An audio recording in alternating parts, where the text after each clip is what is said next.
Okay, so we're on page 6 and we're talking about section 1, background and context. Now you might start to say to yourself, why do I need to know all of the background knowledge of Willie Russell and the time of when the play was written? But it's really important to know all of this, because when you put your answers on in your exams, when you write them down, if you can reference back to the knowledge that you've got about the background knowledge of Willie Russell and the time, the 1960s to the 1980s, you're displaying your knowledge to the examiner, which will give you a higher level. So please bear that in mind when you are referencing something. Just remember to say something like, well, back in the 1960s or in the 1980s, society was different because, and what you can do is you can demonstrate the knowledge that you've learned about the background knowledge. Okay, so it says Britain in the late 20th century. So it's a good idea to know a bit about what was happening in Britain at the time when Blood Brothers is set. The events of the play are shaped by the important issues of the time, such as social class and industrial unrest. Okay, so social class, it was very divided, and industrial unrest is when the unions started to fight back against the big bosses of industry, and they wanted things like fairer pay, fairer hours of work and things like that for the lower class, the working class people. And it says the play is set sometime between the 1960s and the 1980s. So this is the late 20th century. So it's after 1950, in the second half of the 20th century. So there are references throughout the play which suggest that the action is happening sometime during the 1960s and the 1970s. For example, Mr. Lyons refers to the shrinking pound and the rising price of oil, real issues which affected people in the 1960s and the early 1970s. And Russell was also influenced by what was happening in the early 1980s when he was writing Blood Brothers. Issues such as rising unemployment and recession, and we'll talk about that on page 7, are reflected in the play. So if you go back to Willie Russell, the information that we learned about him when he was growing up, he was born into a working class family, but he was able to get out of that vicious cycle of low paid job. Remember, he got his qualifications and then became a teacher and a writer, so he was able to get out of that cycle, and try and remember to put something like that in your answers. The 1960s saw the emergence of youth culture. Okay, so beforehand, if you've ever heard the phrase children are seen but not heard, this was changing then, and the youth of the day were deciding that they wanted to be heard. Okay, so teenagers became properly recognised age group in the 1960s. For the first time, it was widely accepted that young people had their own culture and ways of behaving, which made them different from both children and adults. The term youth culture referred to the behaviour and interests of teenagers, including fashion, music and hobbies. Youth culture was associated with freedom and potential. Okay, so the freedom, when we talk about freedom, it's things like you're at that stage when you're a teenager where you've got no bills to pay, you're not quite old enough to have a full-time job, but you're old enough to do a few different things, so you're able to go out a bit more and be a bit more independent. And this talks about the theme of childhood and growing up. So a theme is like lots of drips of ideas that come together. So Mickey, Edward and Linda's teenage years are presented in a very positive light in the play.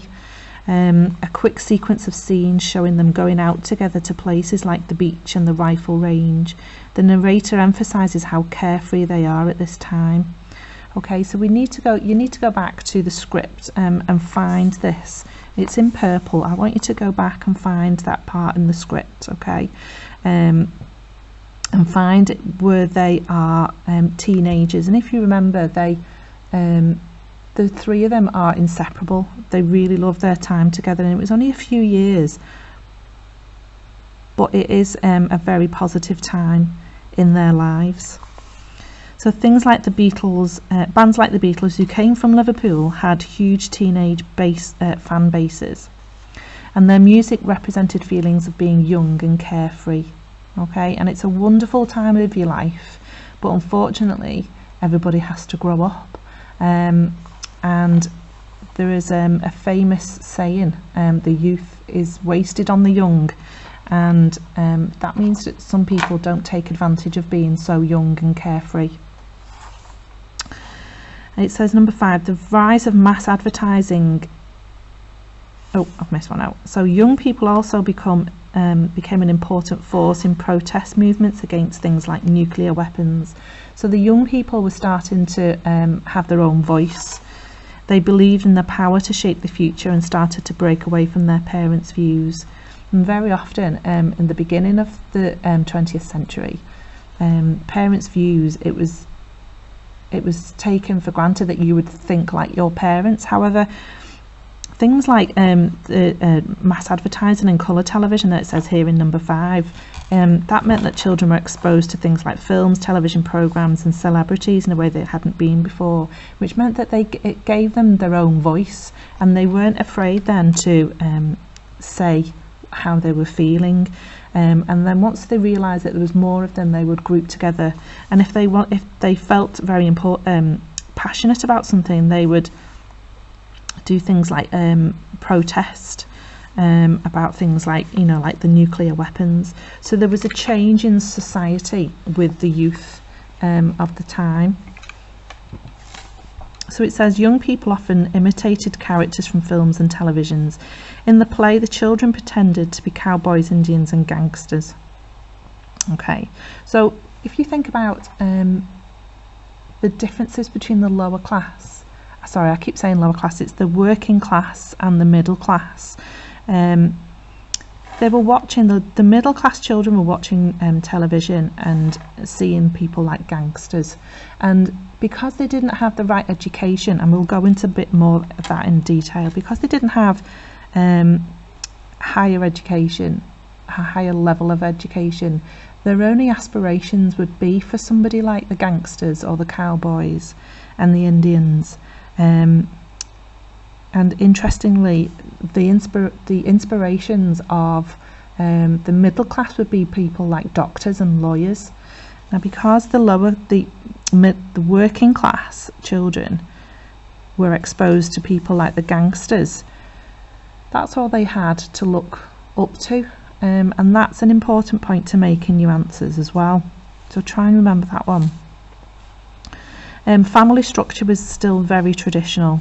So let's have a look at this picture. We've got this picture of mum at home with her apron on, cooking the dinner. The father is either coming or going to work, and he looks very professional. He's got a bowler hat, he's got his newspaper, probably the Times, underneath his arm, and we've got 2 children.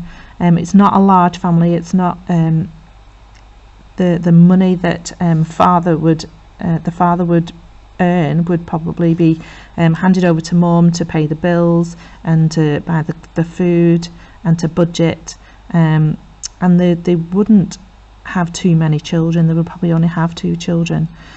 So this is a magazine's cover showing an ideal family in the late 1950s. Okay, look at she's wearing high heels in the house and things like that, so she's looking like she's dressed up and she's just doing the cooking. She's got her hair done, so that looks like they've got some disposable income, which is spare money after all of the bills that have been paid. Okay, so things like that was the ideal family in the 1950s. It says the late 20th century is often seen as a time of great social change. There were some big developments in social laws.